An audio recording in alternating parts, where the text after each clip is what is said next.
प्रथम पेट स्कॅन सेंटरच्या निर्मितीसाठी बजेटमध्ये 8 कोटी रुपये तरतूद केली होती आणि गेले 7-8 वर्ष मी त्याच्यावरती प्रयत्न करतोय।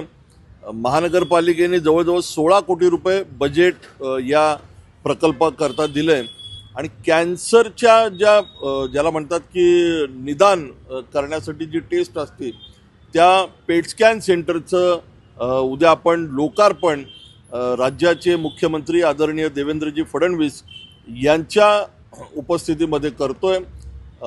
बऱ्याच वेळा शरीरामधल्या वेगवेगळ्या अवयवामध्ये कॅन्सर पसरलेला असतो, तो कुठल्या अवयवात आणि किती टक्के पसरला आहे मला असं वाटतं की या टेस्टच्या माध्यमातून त्याची माहिती कळू शकते आणि महानगरपालिकेच्या दराने म्हणजे बाहेर अनेक ठिकाणी आपण पाहतो की 25,000 रुपये 22,000 रुपये असा दर आकारला जातो, म्हणजे किमान याच्यापेक्षा निम्म्या दरामध्ये 10 ते 12,000 रुपये खर्च म्हणजे महानगरपालिकेच्या दराने सामान्य माणसाला ज्याला म्हणता येईल की सहजतेने परवडू शकेल अशा दराने हे पेट स्कॅन सेंटर सुविधा देणार आहे।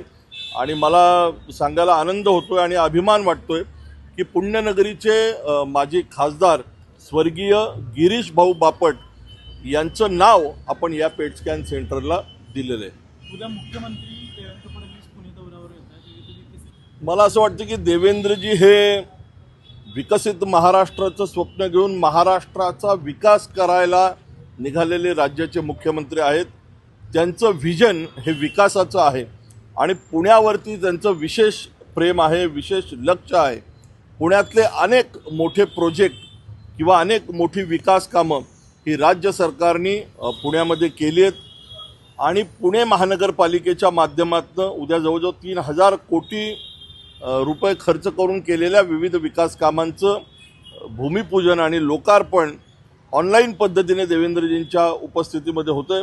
एक विजन असणारा राज्याचा मुख्यमंत्री पुण्यात येऊन अशा पद्धतीने उद्घाटन करतोय, याच्याकडं राजकीय चष्मा घालून मला असं वाटतं की बघितलं नाही पाहिजे।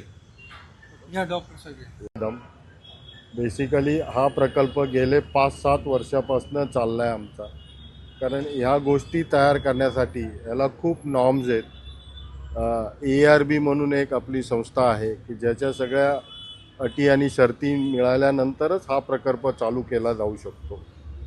ठीक आहे, हा भारतातील पहिला महापालिकाचा असा प्रकल्प आहे की ज्याच्यातनं आणि दिवसेंदिवस कर्करोगाचे पेशंट्स हे वाढतच चाललेले आहेत आणि त्याची खरोखर गरीब लोकांना किंवा सगळ्यांनाच याची गरज आहे की ते कमी ह्याच्यात आणि चांगले उच्च प्रतीचं अवेलेबल व्हावं। या दृष्टीने आम्ही 4-5 वर्षापासून काम करतो आणि ते आता आमचे प्रयत्न सगळे आता आलेले आहेत आणि त्याचे उद्घाटन उद्या आपले मुख्यमंत्री साहेब उद्या करणार आहेत।